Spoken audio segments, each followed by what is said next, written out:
Hi, this is Gayle from BERNINA of Naperville, and after a long year of peeling paper, stitching paper, flipping things around, the Graphic Jam quilt top is complete. So this video is just a reminder of what you're going to need to just get started with Levitations. That's the last block. And then you saw in our past video that we assembled all of those little filler blocks, the paper piece star, the 9 patch, the blank ones. Well, we're just going to pay attention to all those diagrams to sew everything together. You're going to have to bust out your magic pins.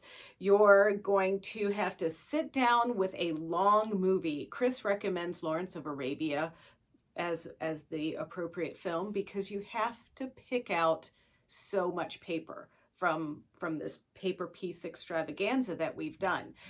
And I'm still ripping paper on mine. I mean, honestly, I'm going to be ripping paper for some time. And I'm also going to just talk you through how you need to measure the quilt to add the borders. So once that's all taken care of, hey, you're going to just quilt it with your favorite method. And this guy is big. I personally recommend that you take it to your local long arm quilter. Let's have at it. There are 2 different blocks this month. So there's this center block where the diamonds are a little bit larger, and then there is the setting where the diamond's a little bit smaller, and you're gonna make 4 of these. And I've pre-cut all of the material here. Our finished block, we're aiming for that.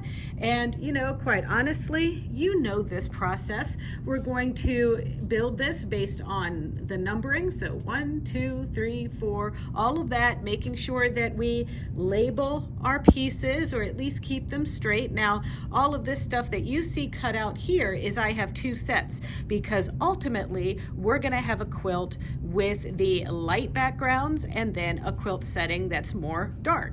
So we make 2 blocks every month, ladies and gentlemen, and this is the last one. Woo! I can't say that I'm not excited that we're finally completing this project. So I'm gonna go ahead and whip this month's block together, and then I'm gonna show you how to do the final assembly on the quilt. When you're sewing this month's block, just make sure that on this side, this is the center medallion, and you have these strips that you get 1 of for each piece. There's this wider one, this is 2.5 inches, and this one is 2.5 inches. So you just want to make sure that you use these 2.5-inch strips with the actual center piece here, the one that you're just going to make 1 of. So here is our center block, and in normal fashion, we're just going to turn it over and we're going to cut on all of our outer lines there.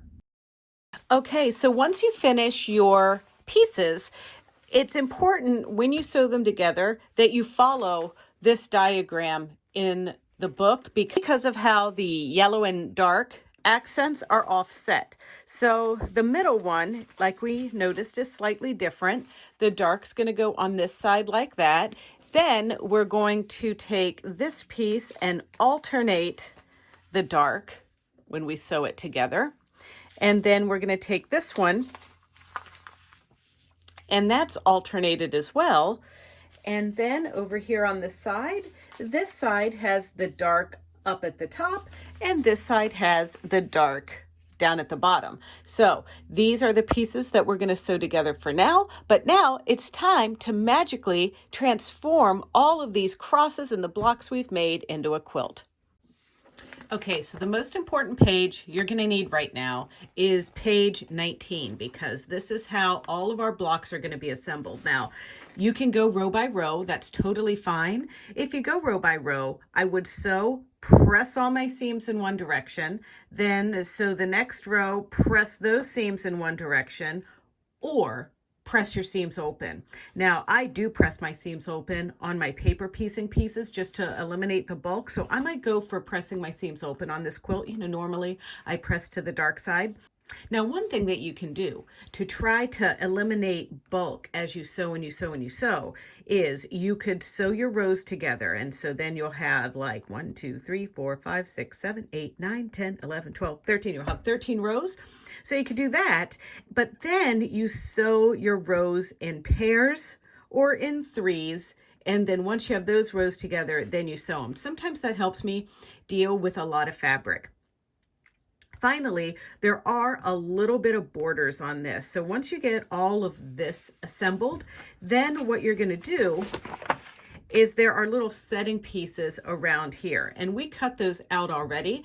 We're just going to need to piece them a little bit, but I don't do that until I get to this stage. So I'm going to use this guide right here to assemble my pieces. And you know what? There's no best place to do this than the floor of my sewing room at home. So let's go over there.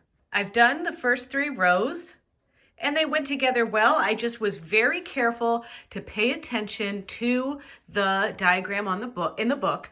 So now I want to tell you, I was going to press open, but I think it was a better choice for me to press to the light side here with these paper piecing pieces, but I'm just going to be mindful when I pin this together, and I'm going to use my magic pins, align my centers, and pin on each seam. I'm going to remove the pins before I get to them, and I'm going to sew these 3 rows together and just keep doing this system.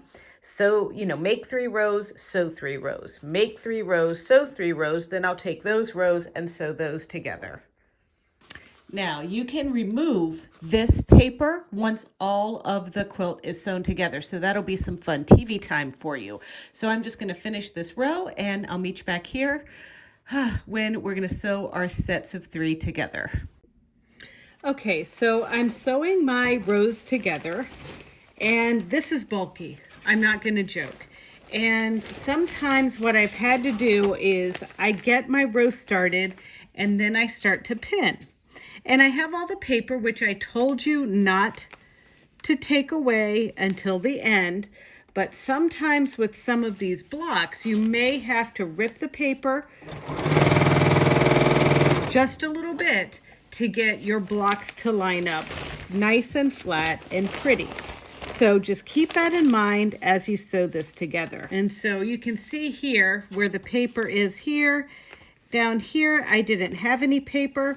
And honestly, getting kind of handled, it's starting to tear anyway. So I'm just going to tear a little bit of this away.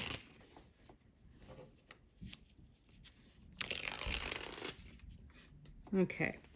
And so here, I've got a little edge right here that needs to be snuggle butted together. I hope you can see that there. So I'm going to go ahead and pin.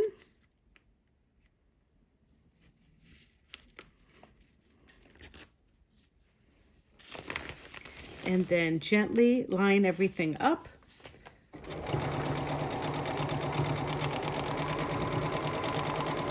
And sew my 1/4 inch.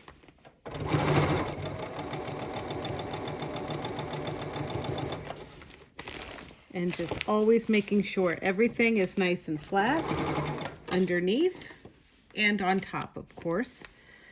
And then I've got another piece to line up here. And I need this to just be a little bit more malleable, so I'm tearing some of the paper off there. And then everything is happy. I'm going to pin. Oops, sorry for the shaky camera.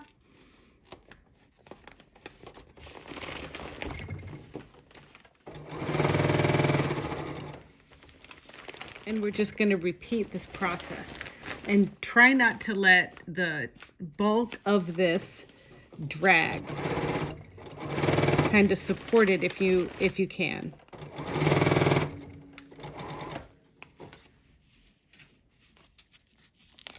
I just have, this paper is just coming loose and it's weird.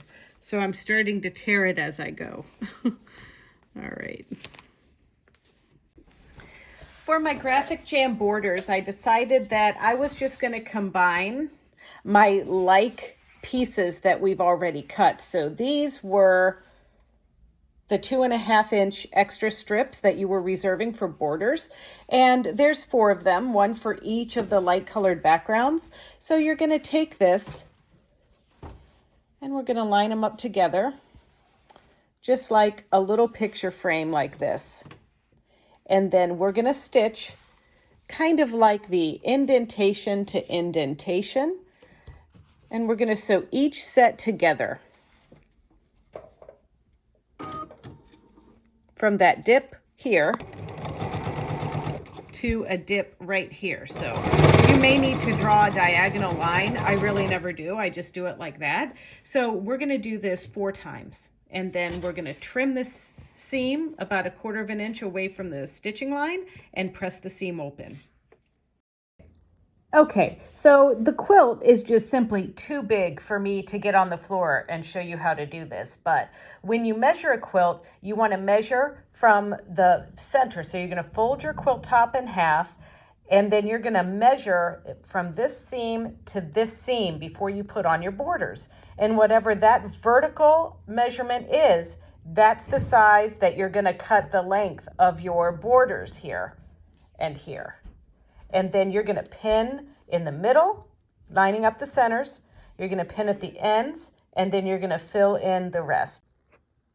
And then you'll just repeat that process for the top and bottom pieces. So I sew the sides on first, then we're going to sew the top on. And if you measure at the very top, sometimes there's stretch, and that's why you want to measure right along the middle. And that it will ensure that you don't have fluted borders.